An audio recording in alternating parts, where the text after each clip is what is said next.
Hello friends, मैं doctor Surabhi आप सभी का इस नए वीडियो सीरीज़ में स्वागत करती हूँ। इस नए वीडियो सीरीज़ में हम ज्योग्राफी ऑफ इंडिया के बारे में डिस्कस करने वाले हैं। ज्योग्राफी ऑफ इंडिया यानी कि भारत का भूगोल, जो कि किसी भी कॉम्पिटिटिव एग्ज़ाम के दृष्टिकोण से बड़ा ही महत्वपूर्ण टॉपिक माना जाता है। और यदि बीपीएससी के 5-6 सालों के क्वेश्चन के ट्रेंड का अगर हम एनालाइज़ करें, उसका एनालिसिस करें, तो हम पाते हैं कि कम से कम औसतन 10 से 12 क्वेश्चन तो पूछे ही गए हैं जो कि ज्योग्राफी ऑफ इंडिया से रिलेटेड हैं। उसमें कई बार एनवायरनमेंट के भी क्वेश्चंस हैं और कुछ क्वेश्चंस वर्ल्ड ज्योग्राफी के भी आते हैं। तो इस संदर्भ में इसके मद्देनज़र हम ये नई वीडियो सीरीज़ शुरू कर रहे हैं, जिसमें हम इंडिया के ज्योग्राफी, उसके डिफरेंट फैक्ट्स और उससे रिलेटेड जो भी कॉन्सेप्ट हैं उसके बारे में डिस्कस करेंगे। तो पहले क्या होता था कि 90 के दशक में जो क्वेश्चंस होते थे बीपीएससी के, वो काफ़ी सरल और काफ़ी सीधे सपाट होते थे, फैक्चुअल होते थे। जैसे कि 1992 में एक क्वेश्चन पूछा गया था कि भारत का विस्तार क्या है, उसका लॉन्गिट्यूडनल लैटिट्यूडनल एक्सटेंट क्या है, या फिर भारत की सर्वोच्च चोटी कौन सी है, ऐसे सवाल पूछे गए हैं। पर पिछले 5-6 सालों का अगर हम देखें ट्रेंड, तो थोड़े से कॉन्सेप्चुअल टाइप के क्वेश्चंस पूछे गए हैं। तो इस वीडियो के माध्यम से हम ये कोशिश करेंगे कि फैक्ट्स की जानकारी तो आपको दी ही जाए, साथ ही साथ उससे रिलेटेड अगर कोई कॉन्सेप्ट है तो आप भी वो समझ पाएँ, ताकि एक ही एफर्ट में आपको सारी बातें क्लियर हो जाए। तो वीडियो के साथ बने रहिए। तो ज्योग्राफी ऑफ इंडिया शुरू करने से पहले आप डायरेक्शन को समझ लो। तो डायरेक्शन के लिए जनरली ऐसा एक डायग्राम बनाया जाता है जिसमें नॉर्थ ऊपर की तरफ, साउथ नीचे की तरफ लिखा जाता है, और बाईं तरफ होता है वेस्ट, एंड जो हमारी दाहिनी तरफ होता है उसे हम ईस्ट डायरेक्शन से डिनोट करते हैं। तो ये डायग्राम ये अपने मन में बिठा लीजिए, क्योंकि ये सबसे इम्पॉर्टेंट है ज्योग्राफी के मद्देनजर। क्योंकि आने वाली सीरीज़ में जब हम नदी प्रणालियों के बारे में पढ़ेंगे, रिवर सिस्टम के बारे में पढ़ेंगे, तो डायरेक्शन को समझना ज़्यादा आसान होगा, ताकि आप रिवर के कॉन्सेप्ट को, उनके नेचर को और उनके फ्लोइंग डायरेक्शन को भी समझ पाए। तो नॉर्थ साउथ समझने में तो डिफ़िकल्टी नहीं होती है, वेस्ट और ईस्ट में समटाइम्स कन्फ्यूजन हो जाता है। तो इस चीज़ को क्लियर कट अपने दिमाग में बिठा लीजिए, क्योंकि राज्यों के जो लोकेशन है और जो हमारा जो पर्वत श्रृंखला का जो लोकेशन है, इन डायरेक्शन को समझने के बाद काफ़ी आसान हो जाता है। ठीक है, फिर हम आते हैं द मोस्ट इम्पॉर्टेंट बात कि हमारा भारत का लोकेशन है कहाँ पे, ये कहाँ अवस्थित है। तो आपको पता है कि 0 डिग्री पे होता है इक्वेटर। 0 डिग्री से ऊपर नॉर्थ की तरफ क्या होता है, 23.5 डिग्री पे कर्क रेखा होती है, जिसे ट्रॉपिक ऑफ कैंसर भी बोलते हैं। और इक्वेटर से दक्षिण की दिशा में, दक्षिण की तरफ ट्रॉपिक ऑफ कैप्रिकॉर्न होता है, सेम 23.5 डिग्री साउथ में, जिसे हिंदी में मकर रेखा भी बोलते हैं। और ट्रॉपिक ऑफ कैंसर जो कि कर्क रेखा है, वो भारत को लगभग बीचों बीच काटती है। तो आप ये देख सकते हैं कि इस चित्र के माध्यम से कि जो 23.5 डिग्री की कर्क रेखा है नॉर्थ में, वो गुजरात, थोड़े से हिस्से हैं राजस्थान के, मध्य प्रदेश, गुजरात, राजस्थान, मध्य प्रदेश, छत्तीसगढ़, झारखंड, वेस्ट बंगाल, त्रिपुरा, और त्रिपुरा के बगल में है मिजोरम। तो 1 2 3 4 5 6 7 8 8 राज्यों को कर्क रेखा बीचों बीच काटती है, या यूं कहें तो 8 राज्यों से होकर कर्क रेखा गुजरती है। तो ये एक बड़ा ही एक इम्पॉर्टेंट सवाल बन जाता है। तो इस चीज़ को आप मन में बना लीजिए, आप मैप को दिमाग में बिठा लीजिए, और 23.5 डिग्री की कर्क रेखा किन किन राज्यों से गुजरती है आप उसका लोकेशन समझ लें। राजस्थान में ये थोड़ा सा हिस्सा कवर करती है, थोड़ा सा हिस्सा कवर करने के बावजूद भी हम कह सकते हैं कि राजस्थान से होकर गुजरती है। ठीक है, फिर दूसरी बात ये आती है कि 0 डिग्री इक्वेटर से नॉर्थ की तरफ 23.5 डिग्री और दक्षिण की तरफ 23.5 डिग्री के बीच का जो एरिया होता है, उसे हम बोलते हैं ट्रॉपिकल बेल्ट, और उस हिस्से में पड़ने वाले जो भी लैंड है या जो भी कॉन्टिनेंट है उन एरिया में ट्रॉपिकल काइंड ऑफ क्लाइमेट पाई जाती है। क्लियर? और 23.5 डिग्री से जब हम ऊपर की तरफ जाते हैं तो उस एरिया में हो जाता है सब ट्रॉपिकल काइंड ऑफ क्लाइमेट।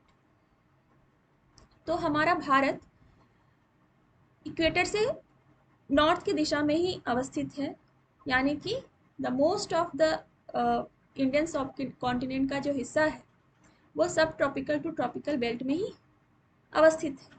तो इसके जो भी क्लाइमेट्स होंगे या जो भी इसकी प्लांट के टाइप्स होंगे वो ट्रॉपिकल क्लाइमेट के अनुसार ही होंगे। तो एक चीज़ आपको क्लियर होगी कि मैक्सिमम भारत का हिस्सा ट्रॉपिकल बेल्ट में है, इसलिए यहाँ पे ट्रॉपिकल टाइप ऑफ क्लाइमेट की बहुलता है। ओके, फिर हम ये समझ लें कि भारत उत्तरी गोलार्ध में ही पाया जाता है।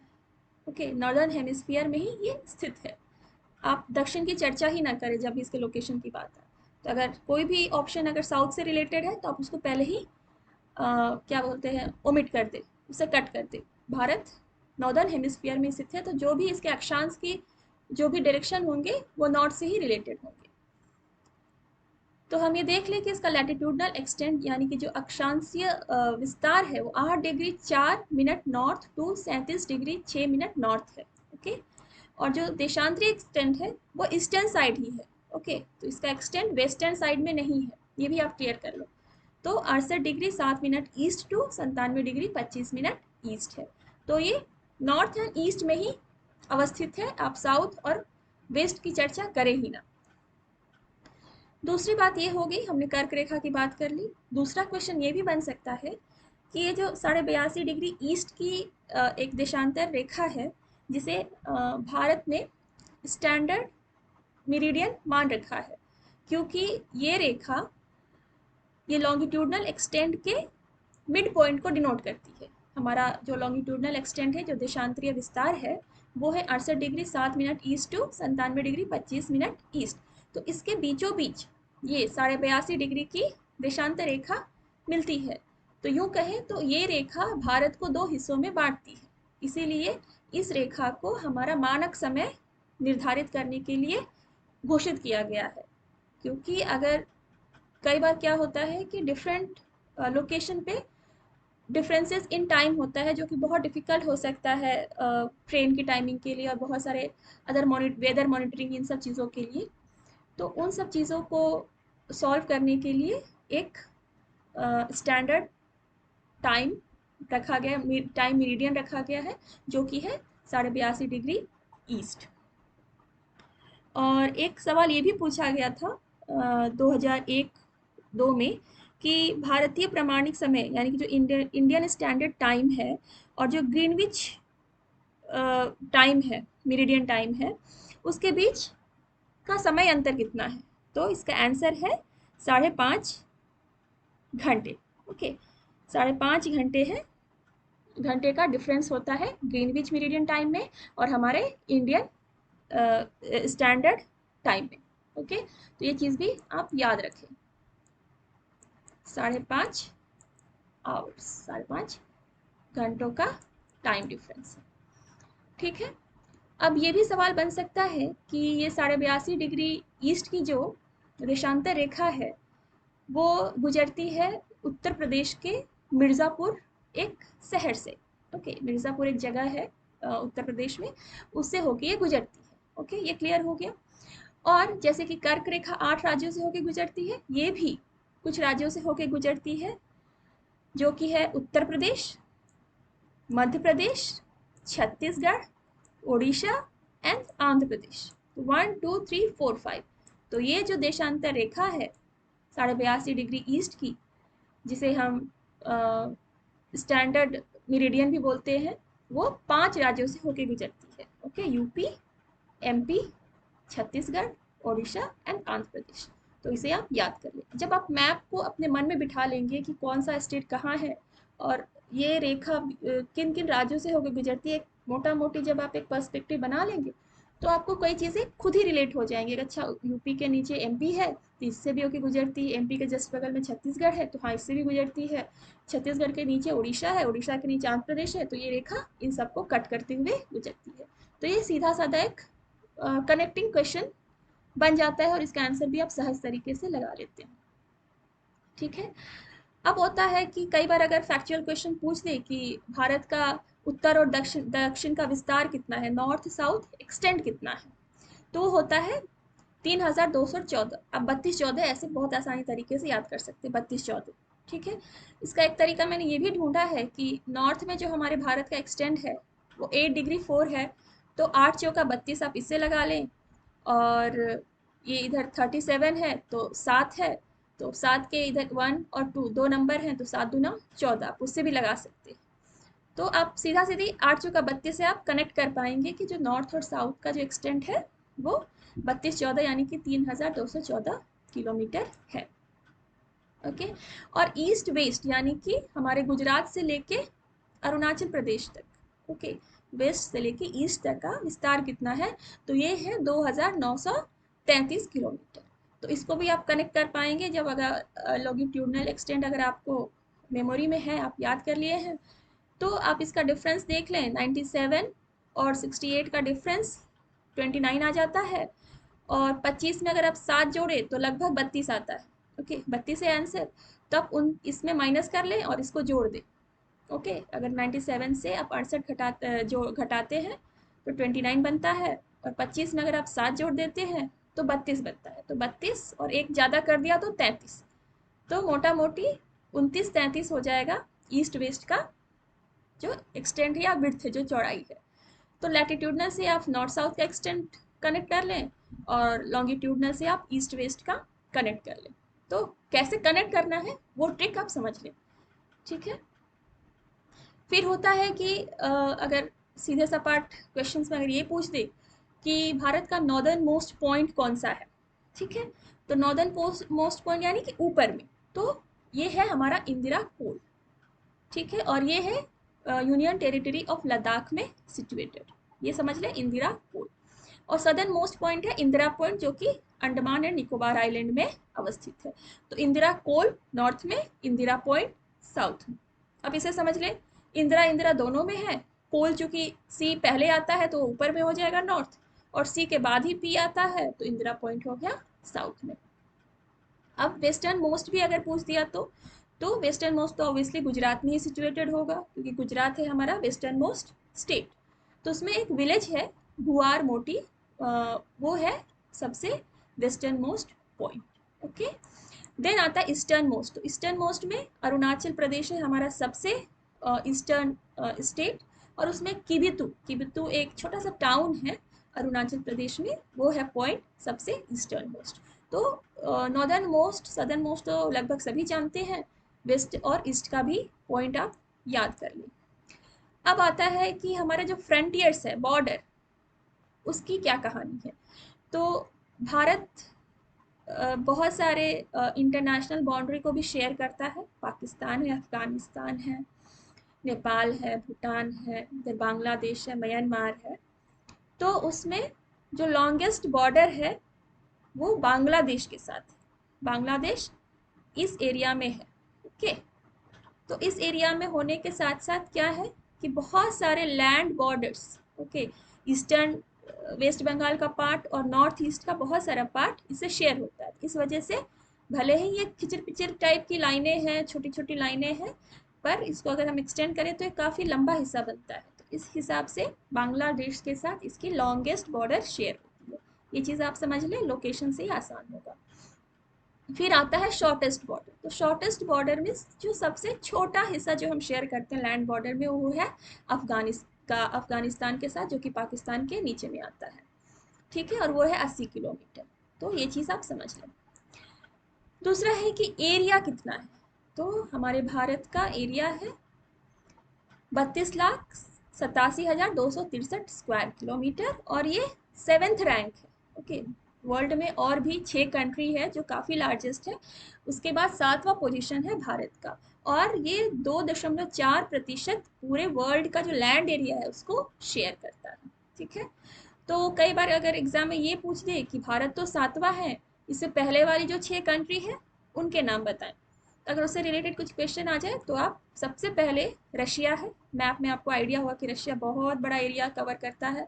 उसके बाद कनाडा है, चाइना है, यूनाइटेड स्टेट्स है, ब्राज़ील है, ऑस्ट्रेलिया है। ये 6 कंट्री हैं जो भारत के पहले आती हैं क्षेत्रफल के हिसाब से। तो इन 6 कंट्रियों को याद करने के लिए मैंने एक निमोनिक बनाया है कि Ruby can cheat us bravely. Okay, Ruby can cheat us bravely. इससे आप आर, रूबी में आर है तो रशिया लगा लें, कैन से सी कनाडा लगा ले, चीट से आप चाइना लगा ले, चाइना हमेशा चीट करता है तो उससे आप कनेक्ट कर ले। यूनाइटेड स्टेट्स से अस से आप यूनाइटेड स्टेट्स लगा ले, और ब्रेवली में बी से आप ब्राज़ील लगा ले, और एवली समटाइम्स समहाउ ऑस्ट्रेलिया से साउंड करता है सिमिलर, तो आप ब्राज़ील एंड ऑस्ट्रेलिया इससे कनेक्ट कर ले। तो Ruby can cheat us bravely, ये सीधा सपाट एक सेंटेंस है, और इससे आप बाकी के 6 जो बड़े नेशन हैं, बड़े कंट्रीज हैं वर्ल्ड के, उससे आप याद कर सकते हैं आसानी से।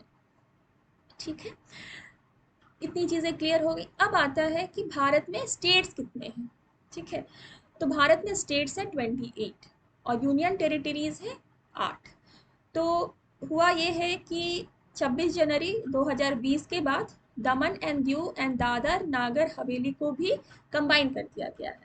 तो पहले ये नॉर्थ यूनियन टेरिटरीज होती थी और 28 स्टेट्स होते थे, पर अभी इन दोनों को मर्ज करने के बाद क्या है कि यूनियन टेरिटरीज 8 हो गए हैं। तो अभी जो करंट सिनारियो है उस हिसाब से स्टेट्स हैं 28 और यूटीज हैं 8। तो इस चीज़ को आप याद कर ले, 28 8।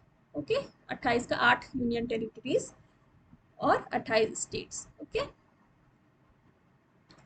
और the merger of these two UTs take place by the Dadra Nagar Haveli and Daman Diu merger of union territories bill 2019, और ये लोकसभा में 27 नवंबर 2019 को पास हुआ था और राज्यसभा में 3 दिसंबर 2019 को पास हुआ था, और 26 जनवरी 2020 से ये लागू है।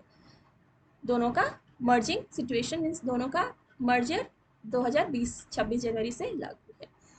अब आता है कि लार्जेस्ट स्टेट कौन सा है, तो राजस्थान है। स्मॉलेस्ट स्टेट गोवा है। Largest union territory Jammu and Kashmir है, और स्मॉलेस्ट यूनियन टेरिटरी लक्षद्वीप है। मोस्ट पॉपुलस स्टेट जहाँ पे सबसे घनी आबादी है, ये रिसेंट सेंसस के अकॉर्डिंग 2011 के अकॉर्डिंग यूपी है, उत्तर प्रदेश, और लीस्ट पॉपुलस सिक्किम है। तो ये एक फैक्चुअल बात है जो आप घूमते फिरते कभी भी याद कर लें, अगर सीधे क्वेश्चंस पूछ दिए जाए तो आप लगा सकते हैं। तो बड़े स्टेट में तो राजस्थान है और छोटे में तो गोवा है, पर यहाँ पे 10 लार्जेस्ट स्टेट का भी मैंने लिस्ट दिया है कि आप इसको भी याद कर ले कि कई बार अगर क्रम लगाने को दे दे या कुछ राज्यों के नाम दे के इसके बाद कौन सा क्रम आएगा, अगर ये पूछ ले तो आप लगा पाए। तो सबसे पहले तो राजस्थान हो गया, उसके बाद मध्य प्रदेश हो जाता है, महाराष्ट्र है, यूपी है, गुजरात है, कर्नाटका, आंध्र प्रदेश, ओडिशा, छत्तीसगढ़ एंड तमिलनाडु। ठीक है, तो इसको भी आप याद कर ले कि जो भारत के 10 बड़े स्टेट्स कौन से हैं। राजस्थान, एमपी, महाराष्ट्र, उत्तर प्रदेश, गुजरात, ये तो 5 प्रमुख हैं। तो ये कुछ फैक्ट्स थे इंडियन ज्योग्राफी के बारे में, भारत के भूगोल के रिलेटेड। अब आते हैं असली मुद्दे पे कि भारत में फिजियोग्राफिक डिवीजन क्या है। भारत में तो ऐसे बहुत सारी टोपोग्राफिक सिचुएशन है, कहीं हिल है, कहीं पठार है, पहाड़ियाँ हैं, नदियाँ हैं, मैदान है, तटीय प्रदेश हैं, द्वीप हैं, बहुत सारी चीज़ें हैं। तो उनको सही तरीके से समझने के लिए भारत को डिफरेंट फिजियोग्राफिक डिविजन्स में बांटा गया है, जिसमें से प्रमुख है the Himalaya mountain, the great plain of north India, the peninsular Plato, coastal plain, the island. Himalaya mountain means Himalaya पर्वत श्रृंखला, ग्रेट प्लेन जो हमारा गंगा का मैदान है, पेनिनसुलर प्लेटियो जो हमारा प्रायद्वीपीय पठार है दक्षिण का, कोस्टल प्लेन हो गया हमारे तटीय प्रदेश जो समुद्र से लगे हुए हैं, और आइलैंड्स तो आप जानते ही हैं कि 2 आइलैंड है हमारे, लक्षद्वीप एंड अंडमान एंड निकोबार। तो इसमें हम इस वीडियो में हम हिमालय माउंटेन के बारे में बात करेंगे। तो ये आप एक मोटा मोटी अंदाज लगा लें कि कैसे डिवाइड हुआ है मैप के लोकेशन के साथ। तो ऊपरी हिस्सा हमारा लगभग हिमालय माउंटेन को शो करता है। उसके नीचे आ जाता है हमारा प्लेन, उसके नीचे आ जाता है हमारा पठार, पठार के दोनों साइड में ईस्टर्न और वेस्टर्न कोस्टल रीजन है, तटीय प्रदेश है, और फिर हमारा आ जाता है आइलैंड जो कि लक्षद्वीप एंड अंडमान निकोबार है। कई बार गंगा के मैदान यानी कि जो हमारा प्लेन है, नॉर्दर्न प्लेन है, उसका ही एक हिस्सा माना जाता है हमारा ये रेगिस्तान, जो मरुस्थलीय भाग है, वेस्टर्न पार्ट, उसका हिस्सा माना जाता है। और कई बार ये अलग से भी एक ग्रुप कर दिया जाता है, तो आप उसमें कंफ्यूज ना हो, आप लोकेशन के हिसाब से उसे समझ सकते हैं। तो ये है हिमालय माउंटेन, यानी कि जो हमारा हिमालय पर्वत श्रृंखला है उसका एक मैप है। और हिमालय पर्वत श्रृंखला की यदि हम बात करें तो उसमें 3 प्रमुख एस्पेक्ट्स आते हैं, 3 पहलू हैं, जिसमें एक है तो हिमालय रेंजेस, ओके, दूसरा आता है द ट्रांस हिमालयस, और तीसरा आता है द ईस्टर्न हिल्स, ओके। तो रेंजेस को पहले समझ ले। रेंज क्या है? श्रृंखला, ओके, मतलब एक लड़ी है, उसमें कड़ियां होंगी।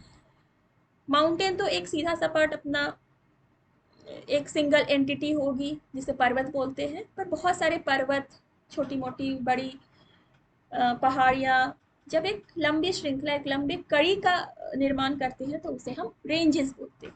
तो रेंजेस एक सिंगल एंटिटी नहीं है, बहुत सारी मिली हुई है उसमें।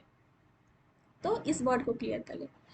ट्रांस हिमालय का मतलब होता है, ट्रांस का अर्थ क्या हो गया कि ऑन द अदर साइड, दूसरे तरफ का, ओके।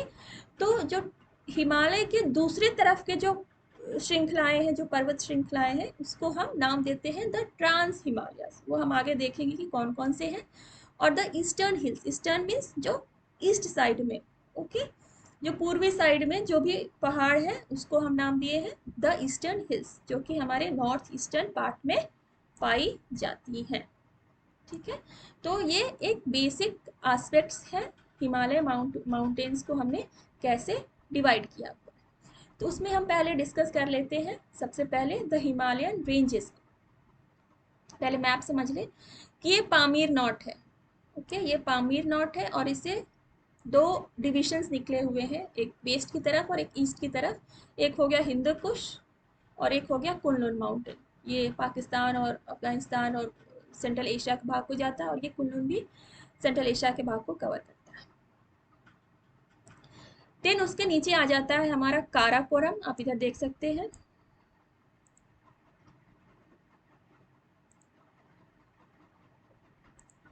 ये हुआ हमारा काराकोरम।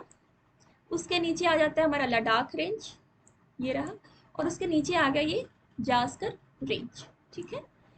तो काराकोरम, लद्दाख रेंज, जास्कर रेंज, ये लगभग पैरेलल ही है, और ये वेस्टर्न से ईस्टर्न साइड में है इनका, नॉर्थ वेस्ट से नॉर्थ ईस्ट में है इनका विस्तार। आप देखें तो ये थोड़ा स्लैंटिंग डिवीजन टाइप में है, और नॉर्थ वेस्ट से नॉर्थ ईस्ट टाइप में है उनका एक्सटेंशन।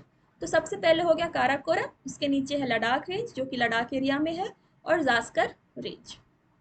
तो इन 3 जो पर्वत श्रृंखला है उसी को हम बोलते हैं द ट्रांस हिमालयस, क्योंकि ये जो ग्रेट हिमालयन रेंज है, इसके जस्ट नीचे ग्रेट हिमालयन रेंज है, उसके दूसरे साइड है, मीन्स उसके अदर साइड ये पर्वत श्रृंखला है, इसीलिए इनको हम द ट्रांस हिमालयस बोलते हैं।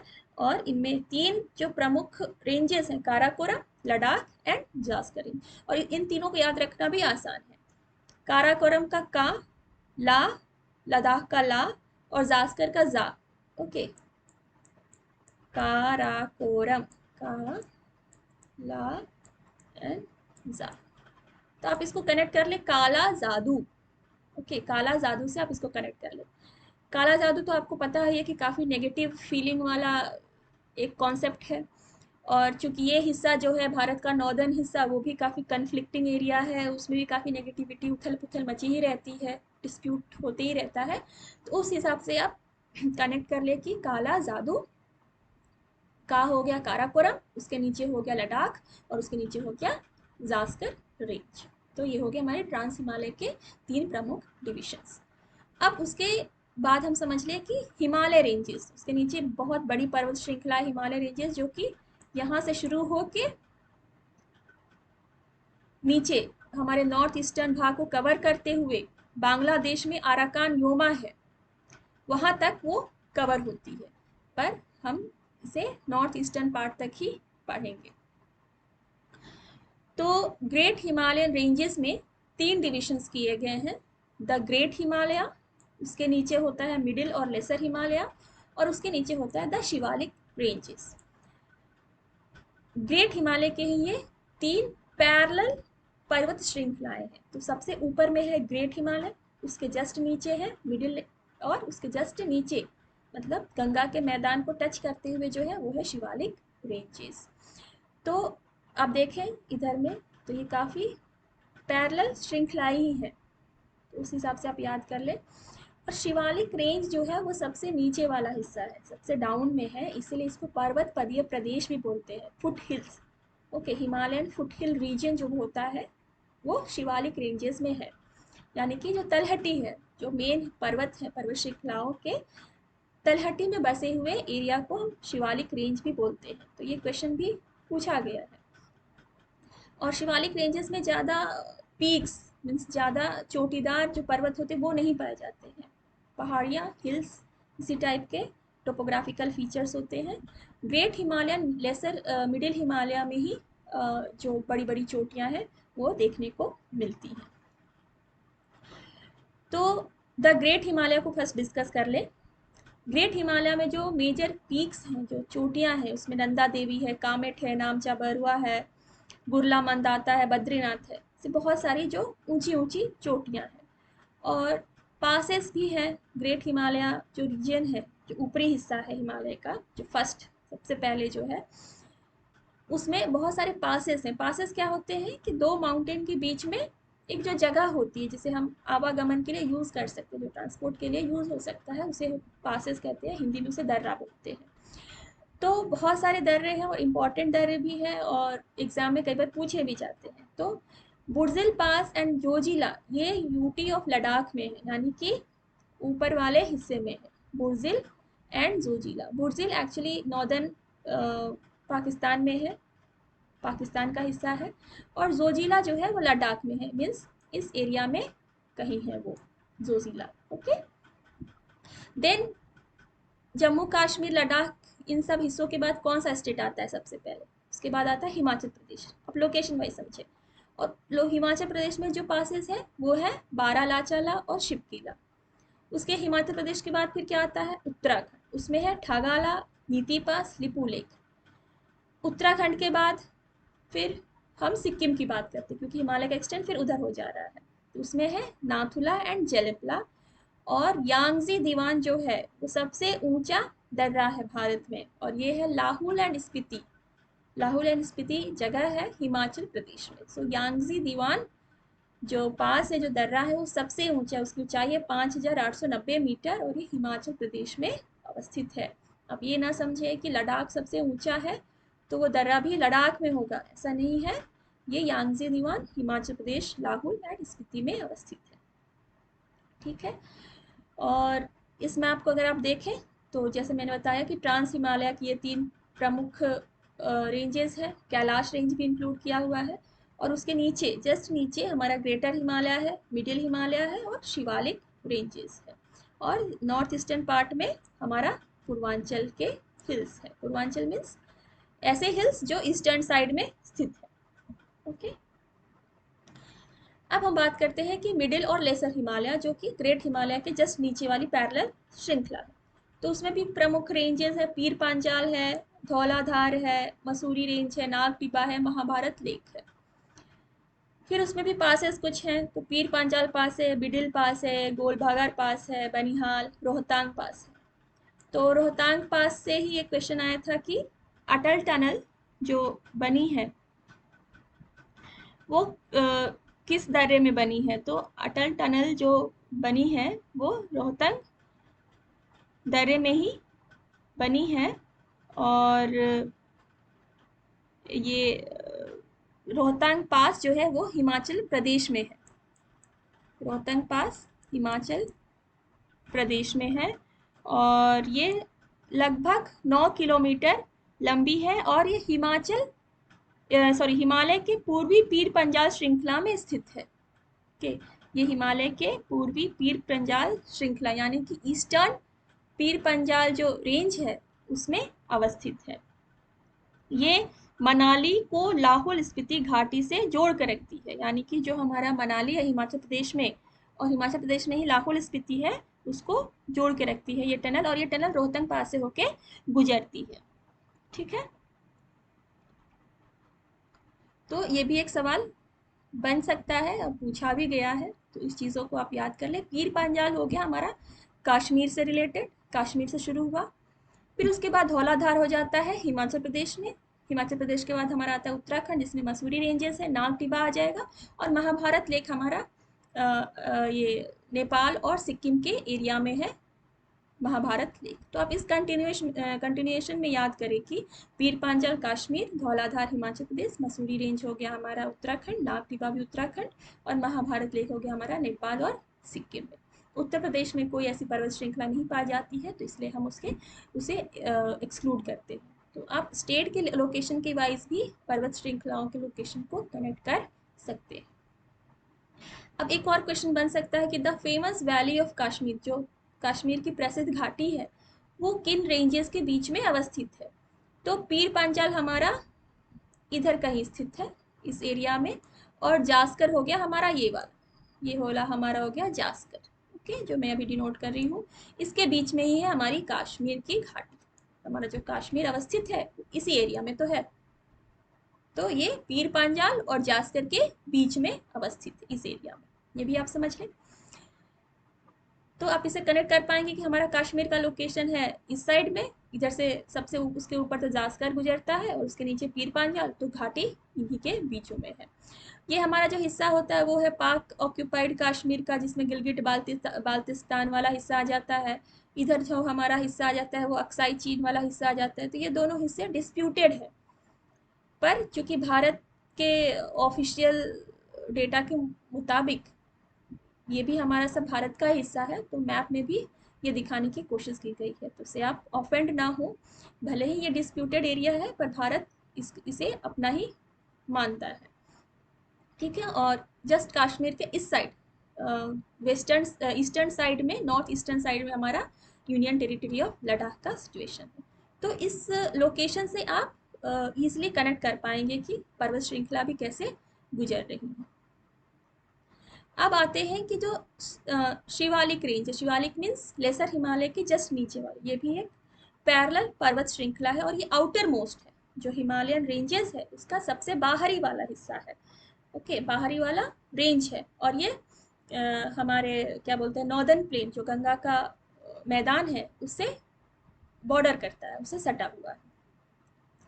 तो उसमें तीन चीज़ें आ जाती हैं। अगर उसका रीजनल डिवीजन करें तो जम्मू हिल्स हो गया, जो जम्मू और डाफला में है। मिरी, अबोर एंड मिशमी हिल्स अरुणाचल प्रदेश में है। धांग रेंज, दुधवा रेंज ये उत्तराखंड में है। तो ये छोटे छोटे जो हिल्स के रेंजेस हैं उनके नाम भी दिए गए हैं।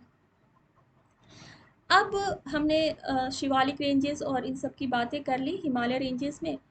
अब हिमालय पर्वत श्रृंखला में ही ट्रांस हिमालय की बात हो गई, हिमालय रेंजेस की बात हो गई। अब लास्ट जो बचता है वो है ईस्टर्न हिल्स। ईस्टर्न हिल्स से आप समझ लें कि नॉर्थ ईस्टर्न एरिया में पाया जाता है। तो नॉर्थ ईस्टर्न एरिया को समझने के लिए सबसे पहले आप वहाँ के स्टेट्स का लोकेशन समझ लें, वो एकदम मन में बिठा ले कि कौन सा स्टेट किस किस दिशा में अवस्थित है। अब जैसे अरुणाचल प्रदेश हो गया सबसे ऊपर, उसके नीचे हो जाता है हमारा असम, उसके नीचे हो जाता है मेघालय। ठीक है, अरुणाचल, आसाम, मेघालय, इधर का हिस्सा कवर। अरुणाचल यहाँ तक कवर है, उसके नीचे आ जाता है हमारा नागालैंड, नागालैंड के नीचे हो जाता है मणिपुर, मणिपुर के नीचे आ जाता है हमारा मिजोरम, और ये वाला हिस्सा है हमारा त्रिपुरा। ठीक है, तो इन चीज़ों को जब आप समझ जाते हैं तब आपको नाम भी याद रखने में आसानी हो जाएगी।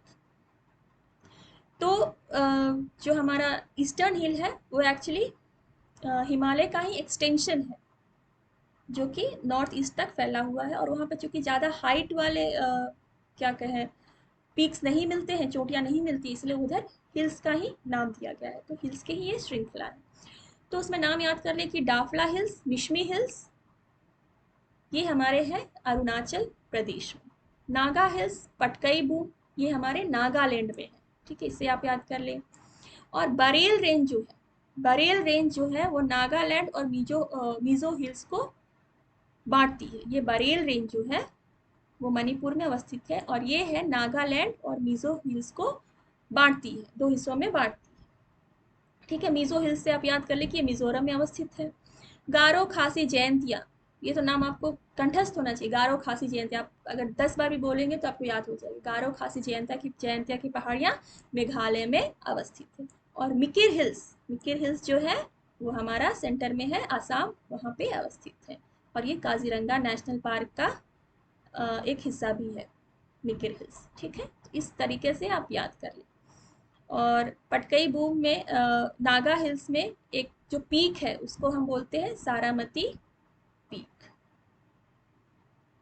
ठीक है, ये सबसे ऊंची चोटी है नागा हिल्स की। तो इस हिसाब से ये ईस्टर्न हिल्स का एक मोटा मोटी कवरेज है, आप उसको समझ सकते हैं। अब हम भारत में सबसे ऊंची चोटी की बात करें, आपको तो पता होगा कि वर्ल्ड की सबसे ऊंची चोटी क्या है, माउंट एवरेस्ट। पर माउंट एवरेस्ट भारत में स्थित नहीं है, ये आप क्लियर कर लें। अगर कोई पूछे कि भारत की सबसे ऊंची चोटी माउंट एवरेस्ट है क्या, तो आप बोले नहीं, माउंट एवरेस्ट भारत में अवस्थित नहीं है, वो नेपाल तिब्बत में के बीचों बीच कहीं स्थित है। ओके, तो भारत की सबसे ऊंची चोटी क्या होगी? भारत में सबसे ऊंची चोटी है Karakoram 2, K2। Okay, K2, K2 है सबसे ऊंची चोटी, और जिसे हम गॉडविन ऑस्टिन भी बोलते हैं, एक दूसरा नाम भी गॉडविन ऑस्टिन भी है। तो K2 या गॉडविन ऑस्टिन, अगर दोनों में से कोई एक नाम दिया हो तो आप उसे सही टिक लगा लें। और ये काराकोरम रेंज में अवस्थित है। काराकोरम रेंज जो सबसे ऊपर वाला जो ट्रांस हिमालय का हिस्सा है उस रेंज में अवस्थित है। अब बात ये है कि ये हिस्सा तो डिस्प्यूटेड लैंड में है ना। ये तो पाक ऑक्यूपाइड कश्मीर और अक्साई चीन, और जो चीन का जो ऑक्यूपाइड एरिया है उसमें ये रेंज पास होती है। पर चूंकि भारत उसे अपना ही हिस्सा मानता है, इसलिए उस हिसाब से ये K2 भारत का सबसे ऊंची चोटी मानी जाती है। ठीक है, गॉडविन ऑस्टिन। आप माउंट एवरेस्ट को कतई न लगाएं कि भारत का सर्वोच्च ऊंची चोटी, वो वर्ल्ड की सर्वोच्च ऊंची चोटी है और स्थित है वो नेपाल तिब्बत में के बीचों बीच कहीं। ओके, तो ये मोटा मोटी एक जानकारी थी कि हिमालय माउंटेन सिस्टम कैसे है, उसके जो डिविजन्स और उसका एक्सटेंशन कैसा है, आप इसको समझें। और इससे रिलेटेड अगर कोई भी डाउट है या कोई भी सजेशन है तो आप हमसे ज़रूर शेयर करें, हम उस पर काम करेंगे। और वीडियो के साथ बने रहिए, जो भी आपके सजेशन है, सुझाव हैं, आप कमेंट करके बताइए, क्योंकि आपके सुझाव के अकॉर्डिंग ही हम बता पाएंगे कि आपको जिस जिस नीड की आवश्यकता है उस नीड पे हम काम करके आपको इन्फॉर्मेशन या नॉलेज दे सकते हैं। तो अगर आपको कोई और टॉपिक जो आपको मुश्किल लग रही हो और आप चाहते हैं कि उस पर वीडियो बनाई जाए, डिस्कशन हो, तो आप वो भी शेयर कर सकते हैं। और पॉजिटिव रहिए, पढ़िए, दूसरों को भी पढ़ाइए और शेयर करिए। और सबसे बड़ी बात कि मिले रहिए, मिलजुल के हम बहुत बेहतर कर पाएंगे। तो मिले रहिए और पढ़ते पढ़ाते रहिए। तो होप आपको वीडियो पसंद आई होगी, और जो भी डाउट है, अगर कोई और टॉपिक पे अगर आप डिस्कशन चाहते हैं तो आप ज़रूर शेयर करें। Thank you all of you.